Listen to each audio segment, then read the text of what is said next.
Goodbye to toxic relationships. Recovery expert TJ Woodward is here to share how we can do just that. TJ, welcome to the show. Thank you so much. I'm delighted to be here. All right, so saying goodbye to any relationship is always really hard. What's the first thing we should remember? Well, I think in terms of removing toxicity from your life, it's just such a common conversation that's happening in our culture now.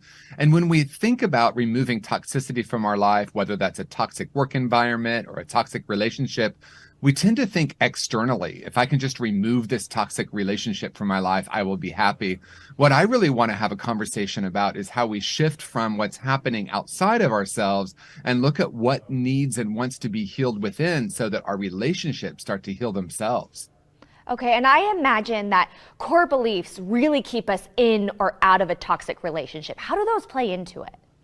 Yeah, and I like to call them core false beliefs. And the reason I add the word false is I want to acknowledge these are lies that we've picked up about ourselves that continue to create what we call reality. So many of us have experiences very early in life, and we develop these core false beliefs. Something like, I'm not worthy, I'm not lovable.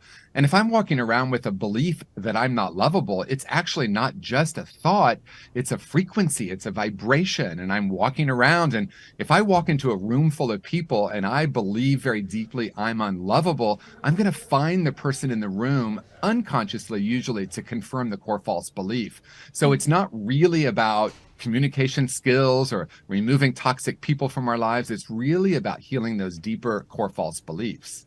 All right, and on that same train of thought, I know so many people who maybe blame themselves when it comes to these toxic relationships. Why is it so important that we don't blame ourselves? I am so glad you asked that because that's such a natural tendency, right? We can shift from blaming others, calling the world toxic, to going to self-blame or criticism. We really want to look not at blame, but at accountability. And there's a huge difference. When I go into blaming myself, I just keep that cycle alive. When I go in and say, I have compassion for myself, especially compassion for that younger self that developed these core false beliefs, I start to heal that, not through blame, but through being accountable for realizing what I'm doing and how I can actually heal that. And that is very empowering rather than disempowering. All right, so we've gained our power back. We've left these relationships. How can we best detox after getting out of a toxic relationship? Because that can sometimes be the hardest part. Well, I think it's absolutely giving ourselves time to heal. And then when we feel ready, it's looking at what those core false beliefs are. And for me, it's not something we just change in our mind. In other words, I don't talk myself out of a core false belief like I'm not lovable.